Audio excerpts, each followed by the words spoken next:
서울 강서구 화곡동 우장산역과 화곡역 사이.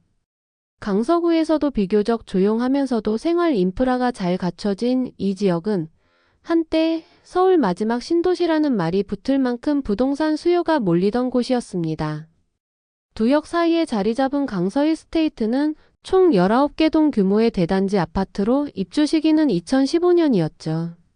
준신축 단지로서 외관이나 커뮤니티 시설은 물론 단지 배치나 조경 설계까지도 당시 기준으로 꽤나 고급스러웠습니다. 단지 북쪽에는 우장산 숲길과 체육공원이 인접해 조깅이나 산책을 즐기기에 제격이었습니다. 우호선 우장산역은 단지에서 도보로 5분 거리였고 화곡역도 충분히 걸어갈 수 있는 거리였습니다. 여기에 마곡지구까지 차량 10분이면 닿는 입지라서 마곡나루 일대의 직장인 실수요자들에게 특히 인기가 높았죠. 공항대로와 올림픽대로 진입도 수월했고 대형마트, 백화점, 아울렛까지 인접한 위치에 자리한 곳. 서울 외곽이지만 서울 안에서 가장 사는 맛이 나는 곳 중 하나였습니다.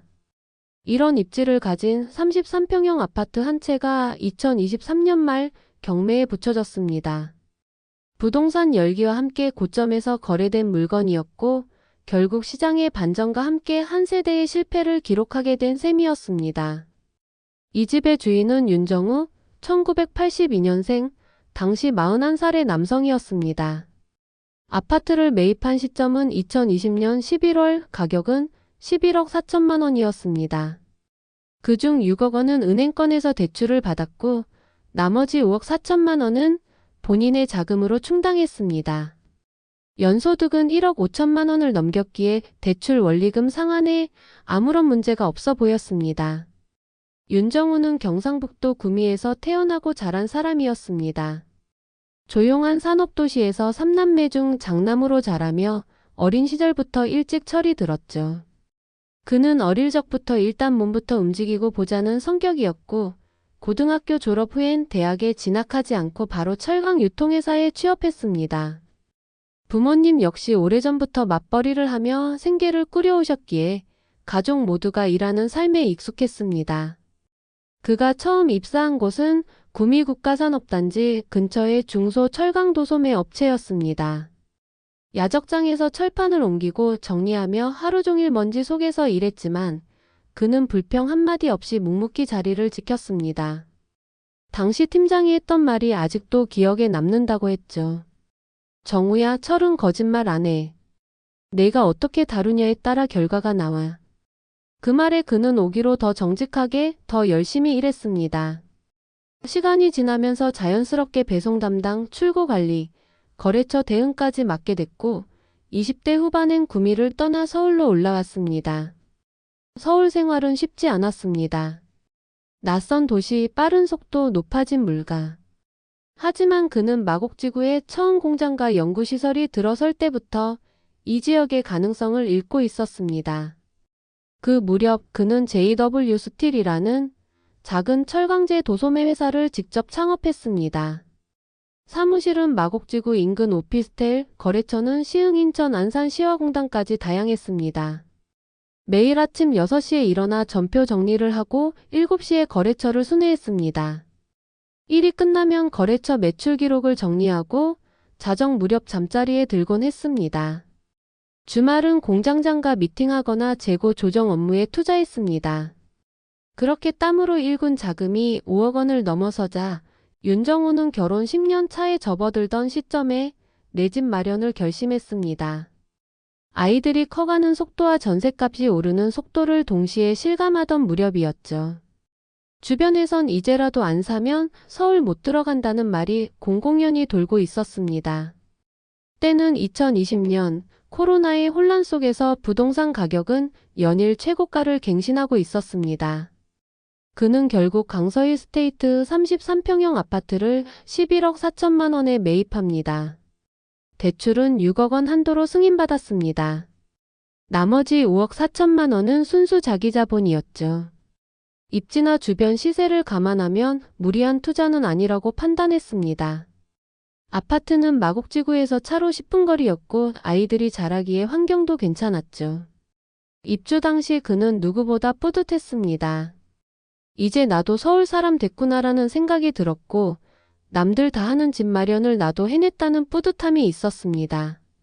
하지만 시장은 2022년부터 급격히 바뀌었습니다. 우크라이나 전쟁과 원자재 수급 불안, 그리고 미국과 한국의 기준금리 인상은 철강 유통 시장에도 직격탄이었습니다. 거래처들의 발주가 줄어들고 납품 단가는 그대로인데 원재료 가격은 오르는 이중고 속에서 수익률이 급격히 낮아졌습니다. 설상가상으로 일부 거래처는 어음 지급을 미루거나 부도 처리되었고 그의 운영자금 회전이 막히기 시작했죠. 윤정우는 일시적으로 대출 상환을 유예하고 외부 자금을 끌어다 급한 불을 껐습니다. 대부업체, 저축은행 등 다양한 금융기관에서 운영자금을 융통했지만 이자 부담이 급증하면서 사업 전체가 흔들리기 시작했습니다. JW 스틸의 회전율은 떨어졌고 급기야 마곡 사무실도 직원 없이 혼자 지키는 구조가 되었습니다. 그는 오전엔 거래처 미팅을 돌고 오후엔 물류 연락을 직접 했으며 밤에는 회계장부를 정리했습니다. 어느 날은 전표를 보며 깜빡 잠들기도 했죠. 2023년 초 결국 부정적 신호가 현실로 다가왔습니다. 이자 연체가 누적되면서 은행은 담보로 잡힌 아파트에 대해 임의경매를 신청했습니다. 감정가는 10억 3천만 원으로 책정되었고 1회 유찰 없이 진행된 경매에서 최종 낙찰가는 10억 원이었습니다. 윤정우는 이 아파트에서 불과 3년도 채 살지 못한 채 법원 경매라는 단어 앞에서 삶의 궤도를 되돌아봐야 했습니다. 경매는 단 한 번의 입찰로 끝났습니다. 집값 하락분은 무려 1억 4천만 원이었으며 그동안 연체 이자와 수수료, 각종 비용을 포함하니 1억 7천이 홀연히 사라졌습니다. 최초자기 자본 5억 4천 중 손에 남은 건 겨우 3억 7천이었습니다. 그 손실은 단순한 금전 손실이 아니었습니다. 10년 넘게 쉼없이 일하며 출고 단가를 아끼고 외식 한 끼를 줄이면서 모은 돈이었죠. 이 물건은 정확히 3년 전 2020년의 부동산 광기 속에서 거래된 것이었습니다. 윤정우가 이 집을 11억 4천만 원에 샀던 그 시기는 지금 아니면 평생 서울 못 산다는 말이 진담처럼 떠돌던 때였습니다. 그 모든 노력이 무너지는 데 걸린 시간은 불과 6개월도 채 되지 않았습니다. JW 스틸 역시 그 무렵 폐업 절차를 마쳤습니다. 마곡 오피스텔 사무실에는 마지막으로 남긴 세금 계산서와 통장잔고 명세서가 덩그러니 남아 있었습니다. 그는 퇴실 전날 회사 이름이 적힌 명함 박스를 버리지 못하고 손에 쥔 채 사무실을 한 바퀴 돌았습니다. 그렇게 책상 위에 마지막 서류를 올려놓고 아무 말 없이 문을 닫았습니다. 계약 만료가 아닌 폐업 통보였기에 주인도 별 말 없이 문만 바꿔 잠갔습니다. 한동안 그는 외부와 연락을 끊었습니다. 전화도 받지 않았고 문자에도 답하지 않았습니다. 오직 가족에게만 짧게 괜찮다는 말만 남겼을 뿐이었습니다. 2달쯤 지난 어느 날 윤정우를 처음으로 다시 본 사람은 같은 업계에서 일하던 후배였습니다. 인천의 한 철강 가공 공장에서 그를 마주쳤죠. 그는 월급제 생산직 기사로 근무하고 있었고 작업복 소매를 거둔 채 후배를 향해 웃으며 말했습니다. 이제는 기계가 나보다 정확하더라. 이게 더 편해. 그는 이제 법인 대표가 아니었고 명함에 직함도 없었습니다. 거래처와 외부 미팅도 없었고 오전 8시에 출근해서 오후 6시에 퇴근하는 단순하고 반복적인 일상만이 남아 있었습니다. 하지만 그 안에서 그는 조용히 일상을 되찾고 있었습니다. 누군가는 몰락이라 불렀지만 정작 윤정우는 다시 걷는 길이라 말하고 있었습니다. 조금 후 같은 업계에 있던 후배 2명이 그가 일하는 공장으로 이직해 왔습니다. 정우 형이 여기 있으니까 왔어요. 형이 다시 시작한다니까 우리도 마음이 놓였어요. 그 말에 윤정우는 오래도록 아무 대답도 하지 않았습니다. 말은 쉬웠지만 행동은 어려운 일이었기 때문이죠. 실제로 다시 시작한다는 건 입으로 말하는 것과는 다른 무게였습니다. 매일 아침 기계 앞에서 묵묵히 하루를 시작하는 것, 몸이 아파도 지각 한 번 없이 출근하는 것. 그 조용한 반복 속에서 그는 자신의 자리를 다시 만들어가고 있었습니다.